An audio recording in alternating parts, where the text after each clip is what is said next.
Welcome back to Bayou Time. I'm Jason Dagate. Phone lines are open, 879-1231. We've been talking about the threat of no Social Security checks going out on August the 3rd if an agreement's not reached in Congress regarding the deficit and the debt ceiling. Also, the TEDs, the turtle excluder devices, we've been talking about that as well. If you'd like to chime in on any of those subjects, feel free to do so. Let's go. I can't remember who was next, so I'm just going to pick one of the lines. Hello, welcome to Bayou Time. Good afternoon, Jason. Hi. Man, I finally talked to your daddy last week, man. He's sure looking good. Oh, thank you. He sure is. And I was sure glad to see him, man. I was worried about him. Well, I'm glad he's doing good, Jason. Thank you. I talked about that Social Security check, Jason. I don't believe the federal government can cut that out because that's not their money. That's the people's money. I can't see how they could touch this. What I understand is they're talking about this. They ain't got no money and everything. You always hear they sending billions of dollars overseas. Where are they getting this money to send overseas? That's what they need to cut out. And another thing, Jason, if they do cut people's Social Security check, guess what's going to happen, bro? People are going to go on welfare. They're going to make it just as worse. They're going to bring the money back up anyway. So they cut Social Security, they're going to have to end up cutting welfare too. Well, the people on Social Security are going to have to run to welfare. I think they ain't got no choice. Yeah, it's bad if you can't pay the Social Security. I agree with you on that, and I hate to see what would happen. But I'm a little leery. I don't know if that's necessarily going to be the case. That might be just a sign or just I don't want to say a threat, but it's really I see it as a pawn on the chessboard. Just saying, look, if you don't come to agreement, we're not going to be able to pay these people their money. I don't know what's going on with politics. I don't know. They better watch what they're doing because they're running this country down to the ground, bro. But they keep on going we're going to lose this country, bro. I hate to say that. We're going to lose this country. The foreign people are going to end up owning us over here. People don't believe that, but it's going to happen, man. Well, they don't straighten out. And sometimes I think Washington want that, bro, the way they going, the way they doing, bro. Because they're not telling the people the truth about anything no more. They lying to the people. They hiding things from the people. Just like all this stuff that the shrimpers got to put on the shrimp net. Yeah. They don't need that, Jason. I mean, I used to shrimp a long time ago, and we never did caught a turtle. We never caught a turtle, bro. Never seen a turtle even. And I believe that's something somebody's using, trying to knock out the commercial fishermen out, bro. I've been hearing for years that the federal government want to knock commercial fishermen out in Louisiana. I've been hearing that for years, and it looks like it's coming to the truth right now. With all this oil spill they have and everything else, sometimes we believe there is a conspiracy. I don't know, it might be wrong, but something going on, they don't tell you the truth about everything, Jason. Okay. A lot of it, they lie to you about it, And I know you understand more about that because you're more educated than I am. You're an attorney and everything. You know more things than I know. I know I might be wrong about a lot of things, but I've been watching things for a long time now. Well, but I bet you know more about TEDs than I do. Yes, and the poor shrimpers, man, they getting them kind of hell. They ain't going to be able to make their living at a while. Ain't nobody I know ever caught a turtle. And nobody I know, I never seen nobody catch turtles. I've seen other shrimpers and everything. I ain't never seen nobody catch turtles, bro. Yeah, well, you're the second person who said that tonight. Yeah, I don't believe we had that many turtles over here. You might have a few around Grand Isle and all, right, in deep water, but I don't think you can have too much of them around here with the people shrimp. I believe that's something the environmental people just using the excuse to try to shut down the shrimpers. I believe everybody got to start complaining about this, start protesting about it, and, cause that's the only way they're going to stop the environmentalists. Well, and that's say nothing about it. They're gonna take over, bro. That's what that meeting was for shrimpers and people involved to come forth and voice their opinions. And that's also what this show's for. Thank you for calling. Okay, have a good night, Jason. All right, appreciate it. Okay, let's go down to the next line. Hello, welcome to Bayou Time. Hello, Jason. Hi, I can hear. Right. How you doing? I'm doing fine. Can you turn your TV down just a little bit, please? Yeah, I wanted to see what you think. They gonna cut the Social Security checks or what? Well, the way they're talking about it seems like they're gonna cut everybody's Social Security check. I can see where it would cause someone some concern when the President of the United States says there's no guarantee that they're going to be coming out. But I think they're going to find a way to make sure that those checks get issued. That's just one man's opinion. Yeah, because the way that guy was talking earlier, they cannot stop them Social Security checks because people need that to pay their bills and stuff. And how about all them handicapped children and stuff and everything? They need their checks too also and everything. People's handicap and stuff and slow learning and stuff, they need their checks and stuff. Well, for people who've worked for it and earned it, and also veterans out there relying on it, I mean, nobody is safe from this right now. So, they need to work something out. There's no question about that. It's just how they get there.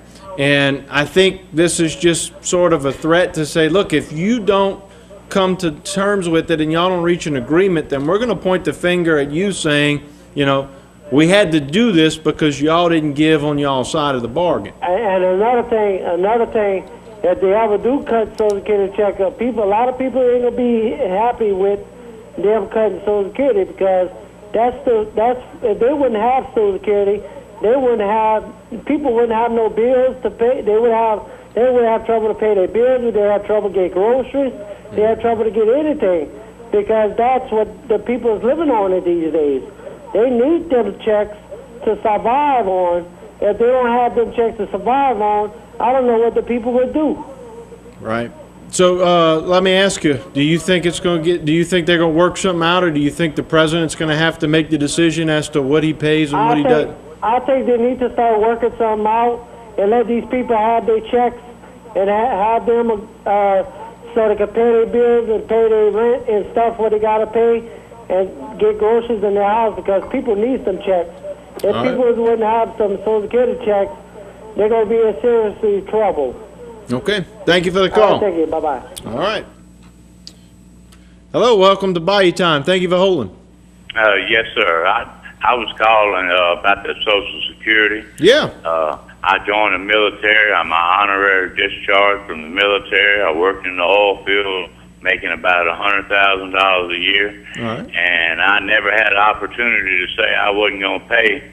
They always took it, and there wasn't a choice there. That's right. So now here the president comes up and he says, well, he's going to make a choice on money that was not supposed to be even touched, is the way I understand it. Mm-hmm. So they stole, is the way I feel, from it, the government by making this amendment or that law, and they kind of twisted everything up, and now they got people such as myself that own Social Security, and this United States promised that we would get the money that we paid in. Then they went in and spent all our money. Now Medicare's gone. Now there's people that are going to not have their medicines. They're not going to have their money. Look what happened in Greece.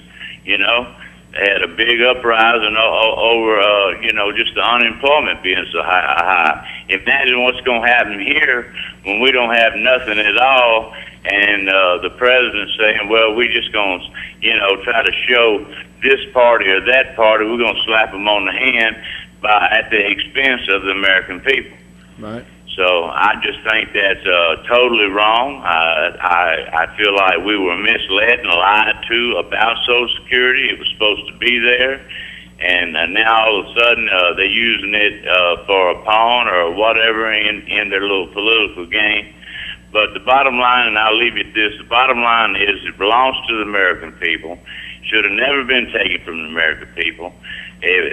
People at the age to be able to draw it, paid plenty in, and again, I want to reiterate, we didn't have a choice. Right. They took it.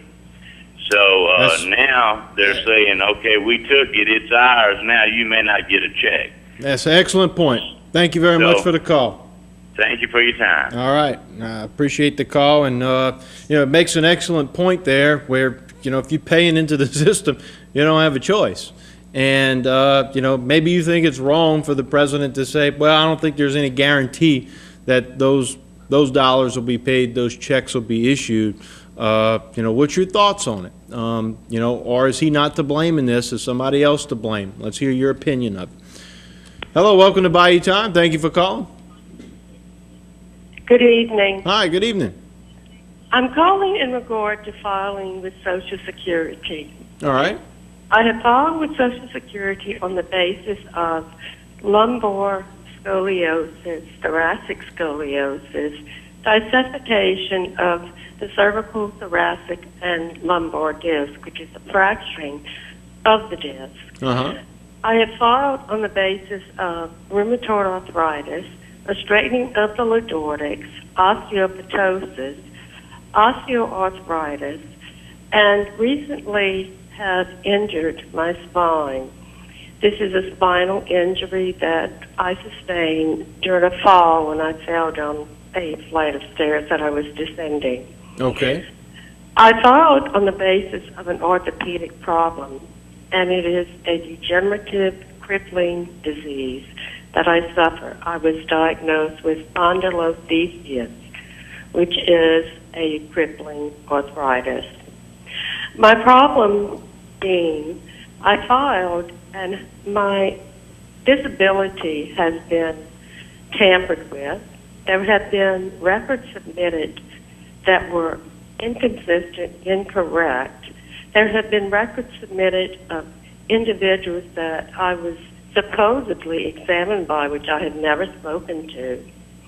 I'm a widow of a veteran. I was married to my late husband 35 monogamous years. I've lived the past 18 years as celibate due to his terminal cancer, in which I provided in-home critical care. I was his primary care provider as well as his power of attorney. My husband was a VA veteran patient, and during this time I communicated with world-class physicians. I would like to know, being my husband was a veteran, he was a self-employed farmer. He worked many years and paid into the Social Security system. Yeah. I worked. I'm educated. I have 3 college hours in art, 40 college hours in banking, 55 credits in substance abuse counseling, 1,162 cosmetology hours. I've taken the LSU floral design course. I've taken 5.1 and 6.1 Work Perfect. Okay. Office occupations. I was employed in banking 5 years. I substitute taught, owned a fast food restaurant, and have a diversified work history. All right. Employed as a floral designer. I pay into the Social Security system. My concern is I'm 59 years old. I will be 60 years old in October. There is no possible way I will ever be employed again. I have a debilitating arthritis. I have a spinal problem which has caused a deformity of my spine, as well as a degenerative arthritis, which is destroying the disc, fracturing the disc. I would like to know, why would there be a delay, and why would this case be tampered with? I was submitted several documents in which the case was definitely distorted. And Yeah, I understand your complaint, because a lot of people sometimes when they request or they submit their forms and their applications to receive what you're trying to get now, oftentimes they're just denied on their face, just thinking people won't, buck the train and go against the system and appeal. And sometimes it takes people 2 and 3 times before they can get it right. And that doesn't make it right, but sometimes when you're dealing with government, that's how things work, and in particular, in my opinion, the federal government. my name is Bonnie LaBourgeois, and I Okay. have persistently tried to contact several political individuals who were able to help with this. And currently, Senator David Bitter is willing to help. My concern being, I'm not the only elder Right. who may be facing this problem. I don't think you are, and I don't mean to cut you off, but I've let you go for some time, and I got plenty of people on the line. I understand your point, and I don't think you are the only person. In fact, I know you're not the only person that's dealing with this problem. But I am glad to at least see that one public official is trying to help you. Hopefully they can clean up the whole system, but I don't think that's going to happen. Well, I sincerely hope, because we do live in America, and as American citizens, we are definitely entitled at a certain age to receive Social Security, as we have paid into this system. Yes, ma'am. And it is a system that affords senior citizens who are no longer able to work an income. And that is what the program was designed to do. That's right. Excellent point. Thank you again for the call. I appreciate it. Yes, ma'am. Let's go down to the next caller. Hello, welcome to Bayou Time. Thank you for holding patiently. Good evening, Jason. Hi.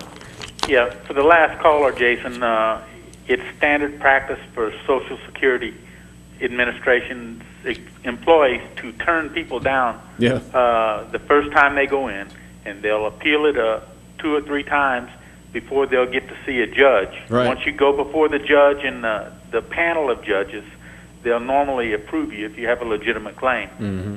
And then you'll get back pay for whatever period of time you were in the appeal process. That's exactly right. Now, it's a shame that they do that, but it's like automatic. They just deny people. Yeah, you were correct. That's their practice. Mm-hmm. And their hope is that, well, if you're really disabled, you'll Right. continue to pursue it, and if you're not, then you'll give up. And I understand that they're saying, look, we're trying to cut up on the number of frivolous claims we have filed. I understand that, but let's say it's somebody who's just naive of the system and the process. Maybe don't have a whole lot of education, and they just say, well, they denied me, and that's it. They're done. But maybe they truly are disabled, if you will, and that's unfortunate. Yeah, I'm not condoning the practice. Don't get me wrong. I'm just saying that's the system we're living in. Yeah. But as far as the Social Security checks, I'll just come out and say it bluntly, Jason. Obama is a liar. All right. And why so? And mark this today. I said it, that if they shut the government down, the Social Security checks will go out as normal, as will the VA checks, and whatever other pensions the government has. Well, they better, because they're going to have an uprising on their hands if they don't. What Obama is doing, Jason, he's trying to panic the Democratic base. Mm-hmm. You know, the Democratic base is people that are wanting government handouts for the most part. You know, they're real liberals, and they cater to the Social Security class and welfare class. And what Obama is wanting to do is to energize that base, to flood the switchboard in Washington, to call their representatives so that they'll tell their constituents or their representatives that we don't want you to shut the government down. We can't afford not to have our checks. Right. So they're playing politics. He's playing scare tactics. Mm-hmm. And as far as your other caller calling about the young and inexperienced Tea Party advocates Right. and representatives, what has age got to do with any of it? I'm glad you said that. I would stand with the Tea Party. I'm not a member of the Tea Party, but there's no Tea Party as such. Mm-hmm. And I'm 55 years old. Yeah, well, when he said that, I didn't take it as age, as far as like one's age, their date of birth, or anything like that, on how old somebody is. I thought he meant age of the party in general, that they were a new party, so to speak, and so that's how I took it. But obviously, you interpreted it a different way, but that's okay. Well, Jason, one of the practices of debating, if you're strong on logic, you argue logic. If you're strong on facts, you argue the facts. If you have neither fact nor logic, you attack the person of the opponent. Mm-hmm. So, you know, the Tea Party is a grassroots lobby, and they are supporting fiscal conservatism. And, you know, Jason, we don't have a revenue problem in Washington. We have a spending problem. I know of at least a couple of agencies that I could cut out completely. The National Endowment for the Arts. The federal government has no business funding that. Mm-hmm. NPR. Why do we need NPR? We've got a computer. We've got regular television programs. There's no need to have a NPR. Well, and that's one thing that's being proposed, that they can cut different projects out, different organizations out, and that would save some money. But when you start doing that, then the other side says, well, now you're cutting people's jobs and let them get a job in the private and things sector. like that. So, you know, I guess there's two sides to each argument. I understand what side you're coming from. What we need, Jason, is a jobs program to put people to work. They could put people to work right now by loosening up the restrictions on the oil field, and they could put $30,000 or $40,000 people to work real quick like. Yep, you're right. Thank you for the call. You're very welcome. Okay. Good night. Good night. Need to take a short break. I have a number of people still on the line. If you would like to get involved, 879-1231.